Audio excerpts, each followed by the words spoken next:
I ask that the quorum call be vitiated. Without objection. Mr. President, I rise today to discuss the 1,000-year flood that hit my state of Louisiana a few weeks ago. It is not named, so we call it the Great Flood of 2016. And 13 people lost their life. $8.7 billion in damage occurred in just a few days. And just an example of the enormity, here are the power outages that followed the flooding. So if this is baseline, before the flood, the lights went out. And all this reflects homes substantially flooded. Now, there's no substitute for witnessing the aftermath of the disaster yourself, but I'll try and paint a picture for the damage of this terrible event and the situation that my constituents are currently trying to rebuild from. Again, an unprecedented weather event. National Weather Service deemed it a once-in-a-thousand-year event. No way to prepare. Wasn't as if there was a storm system off the coast of Africa that was proceeding across the Atlantic Ocean.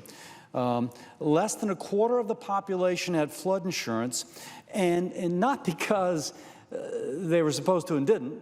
Most weren't supposed to because they weren't supposed to flood, and they were not required to have flood insurance. Again, the flooding occurred in areas more than 50 feet above sea level where folks were told they were not in a flood zone or at low risk.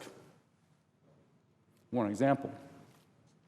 Now, Thursday afternoon, residents were warned of a possible flash flood from a weather system moving into the area, but even the National Hurricane Center had no expectation of how devastating the storm would be. It was missing key cyclone characteristics, and these parishes, never having been hit by a flood such as this, felt all well. The first parishes to be hit by flooding had no time to evacuate or prepare. In just the first 2 days, as much as 2 feet of rain fell in South Louisiana. Now, this record rainfall statistically had a 0.1% chance of occurring, thus described as a 1,000-year weather event. In parts of Livingston Parish, again, this is baseline, grass, trees, roads. This is that same street. All that brown is water. In parts of Livingston Parish, within 15 hours, 31 inches of rain fell. By the end of the third day, Baton Rouge, the capital city, had 19.14 inches of rain. Denham Springs, within Livingston Parish, had about 25 inches of rain. Watson, Louisiana, saw over 31 inches of rain. Now, we received more than 3 times the rain that Louisiana saw from Hurricane Katrina. And the record-breaking rainfall led to record-breaking river crest. For example, the National Weather Service recorded the Amite River's height at 46.2 feet, 5 feet higher than the previous record. The Comite River, and again, this is all pretty apparent, this is baseline, where you have dry land with some lakes in between, and now that's water. This would be the river, and the river bleeds out into the surrounding land. As water poured out of these the Comite River was at 34 feet, 4 feet higher than the previous record. As water poured out of these overflowing river systems, currents were so strong that 14 stream gauges used to measure the height and current of the river were broken. Now, when the rain ended, 13 were dead. William Mayfield, Linda Bishop, Brett Broussard, William Bornay, Richard James, Samuel Muse, Kenneth Slocum, Errol Lewis, Stacy Ruffin, Alexander Buttle, Ordatha Hoggart, and 2 others who have not been identified. Many were swept out in the current of the water, most caught completely off guard by the speed in which the flooding occurred. These parishes are more than 50 feet above sea level. So flooding is not seen on this scale when you're 50 feet above sea level. They were not prepared. The majority of the 20 parishes that were declared federal disaster areas were considered low risk for flooding.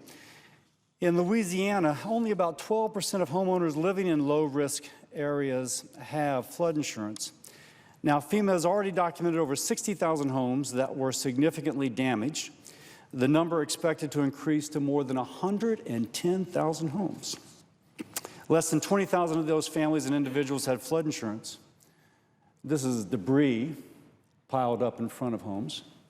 After 3 days of heavy rain, 20 parishes, 1/3 of the state, were declared federal disaster areas. Among these, East Baton Rouge Parish had 35% of its homes and businesses damaged.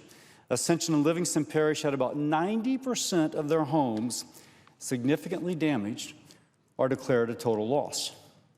Now, you walk the streets, and entire lives are lined up by the curb. Imagine almost 100,000 people having to start from scratch. Imagine right now owning only the clothes on your back and a waterlogged home, which may cost more to repair than you can hope to repay. It is fair to say that this region is in crisis. A significant portion of our state's population has lost everything. In many cities, thousands had to be rescued by boat or airlifted, taking nothing with them, forced to leave everything behind. Now, the good news is our community is strong.